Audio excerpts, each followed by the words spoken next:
중국이 최근 상상을 초월하는 방법으로 한국에 복수를 시작했습니다. 지금까지와는 차원이 다른 강력한 보복 조치로 한국뿐만 아니라 전 세계인들을 큰 충격에 빠뜨렸는데요. 결국 참다 못한 한국의 삼성에 칼을 빼들었습니다. 중국이 예상하지 못했던 이 너무나도 강력한 삼성의 반격에 중국 전역이 순식간에 초토화되어 버렸는데요. 지금부터 이 놀라운 내용 최고 수익률에서 여러분들에게 전해드리겠습니다. 최근 한국 서해에 중국 해군을 보내며 한국을 대만과 동시에 침공할 수 있다라고 위협하고 있는 중국. 자, 그런데 이것은 시작에 불과했습니다. 중국 정부가 최근 중국 내 한국인 여행객들을 상대로 이 끔찍한 만행들을 저지르고 있습니다. 아직도 코로나19 봉쇄 정책을 시행하고 있는 중국. 그런데 중국 당국의 봉쇄로 고립된 한국인 여행자들이 중국 공안들에 의해 심각한 차별을 받고 있다는 충격적인 소식이 전해졌습니다. 중국 공안들은 한국인이 거주하는 집에 여기는 한국인 집이라는 딱지를 붙여 대놓고 심각한 차별 행각을 벌인 것으로 알려졌습니다. 외교 소식통과 현지 교민들은 동네를 떠났다가 돌아온 자가격리 대상은 물론이고 원래 그 지역에 살면 한국인들 집 현관문에도 중국인 이웃과 공안에서 딱지를 붙이는 경우가 있는 것으로 알고 있다 라면서 이는 명백한 한국인 차별 행위라고 전했습니다. 이에 현재 한국인 여행자들과 교민들이 중국 당국에 항의했다는 내용이 중국 언론들을 통해 공개되자 중국 네티즌들의 반응은 더 충격적이었습니다. 한 중국인은 한국 조그만 나라가 역겹다 라는 막말을 쏟아냈고 또 다른 중국인은 한국인은 빵즈다 라고 말했습니다. 이 빵즈는 충격적인 단어입니다. 최근 중국 네티즌들 사이에서 폭발적인 인기를 얻고 있는 공연 영상에서 이들은 여러 차례에 걸쳐 한국인은 빵즈다 라고 언급했으며 노인과 어린이까지 포함된 수많은 중국 관중들이 좋다 라며 박수를 쳐댔습니다. 한국인을 가리킨 비하 표현인 빵즈는 이 몽둥이로 때려줄 한국놈들이라는 의미로 이렇게 중국의 한 호텔에서는 한국의 태극기를 입구 바닥에 붙여놓고 한국 빵스들을 밟아 없애자라고 써붙여 놓았습니다. 호텔 관계자들 뿐만 아니라 호텔을 방문한 모든 손님들이 한국의 태극기를 짓밟고 다니도록 한 것입니다. 너무나도 충격적인데요. 이뿐만이 아닙니다. 중국 정부는 중국 언론들을 조작해 14억 중국인들의 혐한 감정을 심고 한국산 불매운동을 조장하고 있다는 이 충격적인 제보들이 쏟아져 나왔습니다. 최근 중국 정부는 AI까지 동원해 중국인들이 웨이보를 비롯해 위챗, 심지어 전자상거래 알리바바 내 동향까지 모두 철저히 감시하며 중국인들의 혐한 감정을 조장하기 시작했습니다. 그 결과 보시면 최근 중국 내 삼성 갤럭시의 점유율이 0%대로 주저앉았습니다. 중국에서 한때 점유율 20%로 중국 스마트폰 시장에서 압도적인 1위를 기록하던 삼성. 그런데 중국은 이러한 삼성의 기술을 빼돌려 자국 기업들에 뿌린 뒤 이를 비슷하게 만들어내게 한 뒤에 삼성을 퇴출시켰습니다. 중국산 스마트폰에만 막대한 보조금을 뿌리고 한국산에는 보조금을 거의 지급하지 않았죠. 그런데 중국이 아무리 따라하려 해도 기술 격차가 너무나 커 중국인들이 여전히 삼성의 갤럭시를 찾자 중국 정부가 택한 최후의 방법은 바로 혐한 감정을 조장하는 것이었습니다. 결국 참다 못한 삼성에 중대 결단을 내렸습니다. 삼성은 지금까지 중국에 있던 스마트폰 생산 공장은 모두 베트남과 인도 등으로 옮겼지만 이 반도체 공장은 중국에 그대로 남겨두었습니다.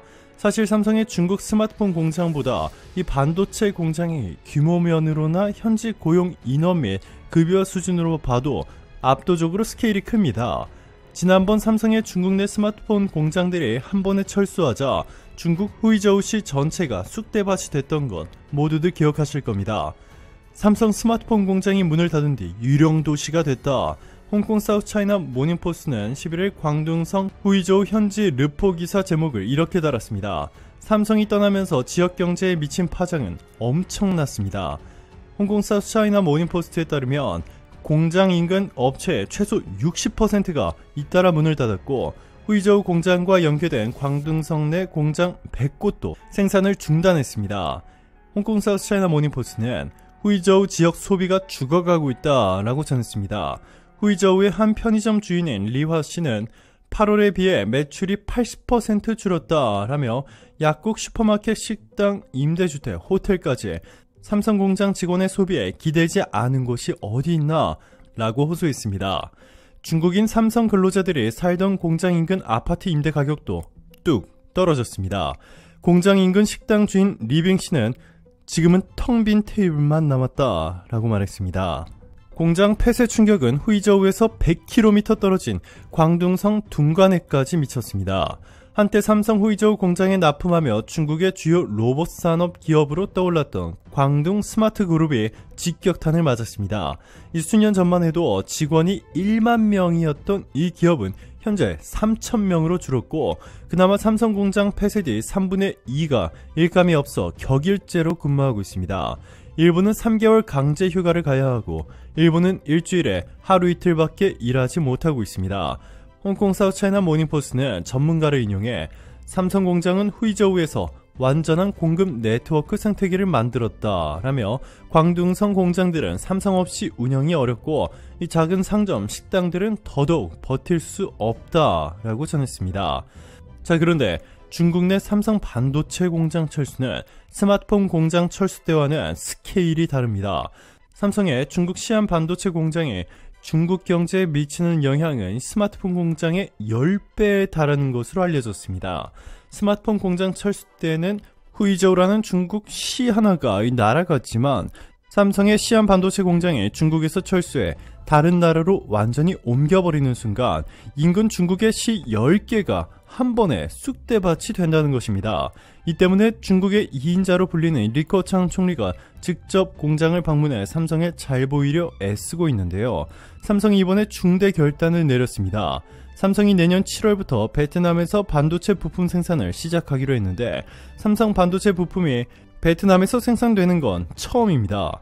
고부가 가치의 차세대 반도체 패키지판 FCBGA 이 생산 능력을 대폭 확대하기 위한 것으로 중국이 아닌 베트남에 생산 기지를 둔다는 것은 조만간 삼성의 중국 내 반도체 공장마저 베트남이나 인도 등으로 옮길 수 있다고 전문가들은 입을 모았습니다. 삼성 스마트폰 공장이 떠난 뒤 유령 도시가 되어버린 후이저우시의 인구는 고작 488만 명. 그런데 삼성 반도체 공장이 있는 시안시 인구는 1,000만 명이 넘습니다.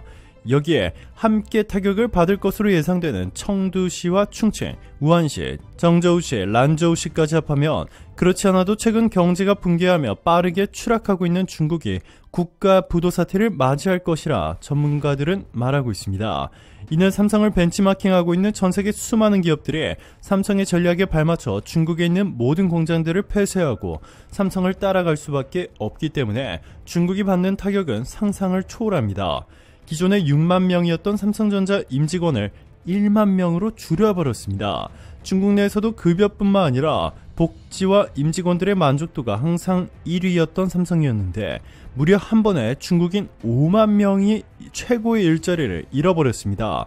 삼성의 철수로 문 닫은 중국 현지 협력사 직원들의 수까지 합산하면 셀 수 없을 정도로 많은 중국인들이 한순간에 직장을 잃게 됐습니다. 자, 그런데 중국이 받을 충격은 이것이 전부가 아닙니다. 한국의 삼성마저 중국의 등을 돌리면서 한국의 칩4 동맹 가입이 사실상 확실시되는 분위기인데요.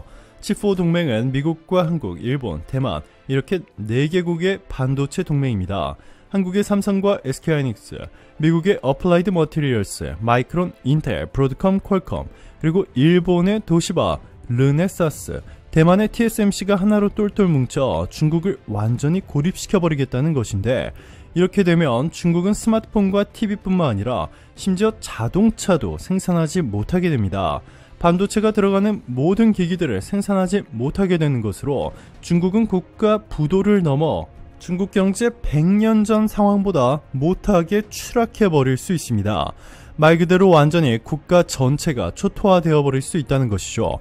위기를 느낀 중국은 최근 한국 서해에 중국 해군을 대규모 파견해 한국을 군사적으로 위협하며 심지어 실사격까지 가하는데 선을 넘는 도발을 걸어오기 시작했습니다. 일각에서는 중국이 대만을 침공할 때 한국에 동시에 공격을 가할 수 있다고까지 전했습니다. 자, 그런데 미국이 중국을 향해 칼을 빼들었습니다. 미국은 한국을 조금이라도 건드리는 순간 미국이 직접 개입할 것, 우크라이나나 대만 때와는 차원이 완전히 다를 것이라고 발표했는데요. 중국군이 서해에서 한국을 위협하기 시작하자 이를 실행에 옮겼습니다. 미국이 중국을 겨냥해 대륙간 탄도미사일 ICBM이죠. 미니트맨 3를 발사했다고 스푸트니크 통신이 보도했습니다. 미 공군 지휘권 타격 사령부 FGSC는 이날 오후 0시 49분 캘리포니아주 반덴버그 공군기지에서 대기권 재진입체를 장착한 비무장 미니트맨 3를 발사했습니다. 미니트맨 3는 사거리 9,600km, 시속 24,000km에 달하는 미 핵전력의 핵심 중 하나로 중국의 ICBM을 압도합니다. 오늘도 감사합니다. 최고로 멋진 하루 보내시길 바랄게요.